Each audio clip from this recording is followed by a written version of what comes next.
अस्सलाम वालेकुम, आप देख रहे हैं कैपिटल डिजिटल और मैं हूं रुखशान मीर। फरज शहजादी जो कि साबिक खातून अव्वल बुशरा बीबी की करीबी दोस्त बताई जाती हैं, उनसे मुतल्लिक एक बड़ी अहम रिपोर्ट मंजरेआम पर आ चुकी है और इस रिपोर्ट को पीटीआई चेयरमैन के सियासी मुखालफीन उनके खिलाफ चार्जशीट के तौर पर इस्तेमाल कर रहे हैं।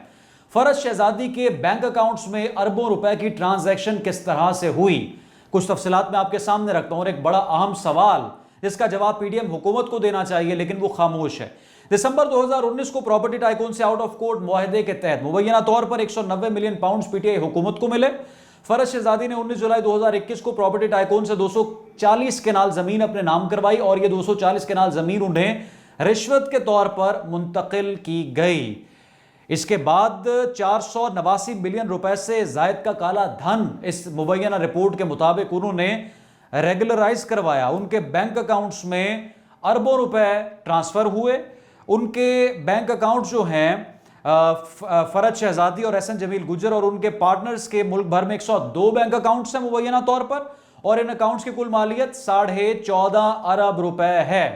और उनके सियासी मुखालफिन का यह कहना है कि ये तमाम तर रिपोर्ट में जितनी बैंक ट्रांजैक्शंस का जिक्र है, ये फरज शहजादी साहिबा ने चेयरमैन पीटीआई के फ्रंट पर्सन के तौर पर तमाम तर पैसे जो हैं वो अपने अकाउंट्स में मुंतकिल करवाए और गुजरांवाला में एक हाउसिंग सोसाइटी है उसको अप्रूव करवाया, जीडीए से, गुजरांवाला डेवलपमेंट अथॉरिटी से अप्रूव करवाया और फिर बाद में उस जमीन को फरोख्त किया। इस तरह के और भी कुछ प्रॉपर्टी के प्रोजेक्ट्स में वो इन्वॉल्व थी।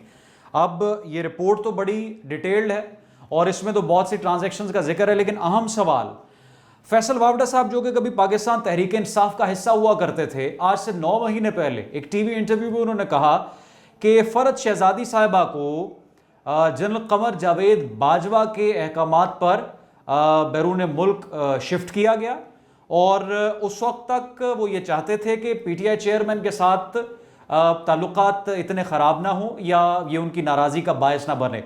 सवाल ये है कि पीडीएम हुकूमत जब 16 महीने बरसर इख्तिदार रही तो उस वक्त उनका नाम ईसीएल में क्यों नहीं डाला गया और आज फरज शहजादी समेत 17 अफराद का नाम ईसीएल में डालने की मंजूरी भी दी गई और तमाम तर ये ट्रांजैक्शंस भी सामने आ चुकी हैं। क्या पीडीएम हुकूमत उस वक्त भी बाखबर थी लेकिन बेखबर अपने आप को जाहिर किया गया वक्त की मुनासबत से, और उस वक्त जब वो खुद गवर्नमेंट में थे तो फरज शहजादी के खिलाफ कार्रवाई क्यों नहीं की गई?